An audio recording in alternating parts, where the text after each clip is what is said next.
John Oliver tackles Louis Creek and Donald Trump in season finale featuring Tom Hanks. John Oliver devoted the entirety of last week tonight's season finale to a look at the way President Donald Trump has violated the norms of our country. But first, he took a moment to mention, in a lightning quick recap of the week, Louis Creek's admission, a couple days earlier, of sexual misconduct which is completely indefensible and which inevitably resulted in the cancellation of his new film, Exhibit A, if this ever goes to trial. Trump has been overseas all week, which should have been relaxing for the rest of us, except Trump on Saturday night tweeted this: "Why would Kim Jong-un insult me by calling me old, when I would never call him short and fat? Oh well, I try so hard to be his friend, and maybe someday that will happen. This would be the stupidest possible reason for all of us to die," Oliver described.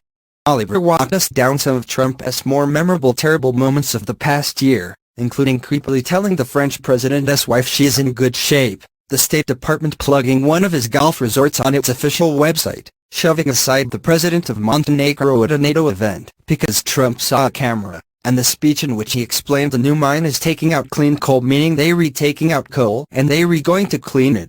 Even more concerning than the daily Trump-induced chaos are norms his presidency has violated.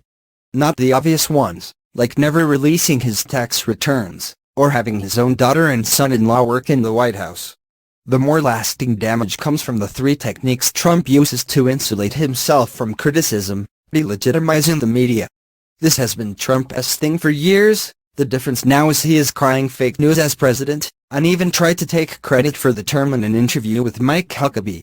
Whataboutism? AKA, changing the subject to someone else's perceived wrongdoing. It is an old Soviet propaganda tool, Oliver said, lifting from a New York Times report, and it is dangerous, because it implies all actions, regardless of context, share a moral equivalency.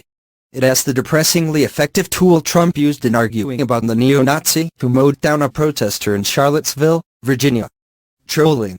Trump is America's first troll president, Oliver said.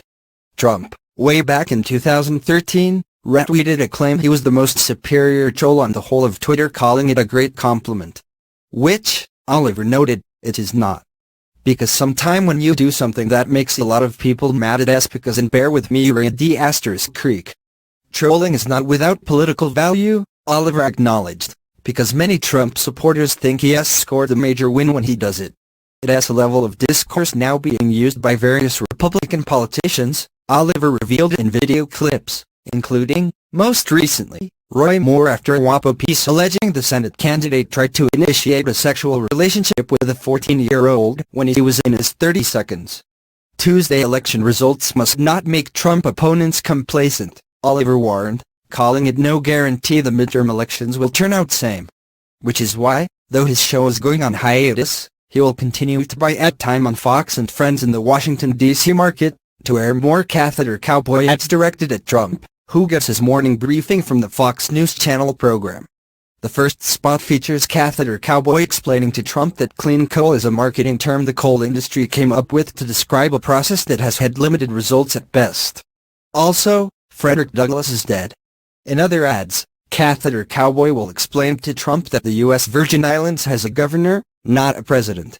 In another ad, he will tell Trump, just because Jared Kushner is smarter than you are does not mean he is smart. Oliver wound up the show reminding viewers he bought 5 wax pods during the season, which set up its wrap, a Tom Hanks trailer, in which he marches purposefully into the Commander-in-Chief's chambers, to tell him the world is in so much trouble we need all of you, so that all 5 wax pods can make an appearance, and Hanks can say, "Gentlemen, let us go wax these bastards."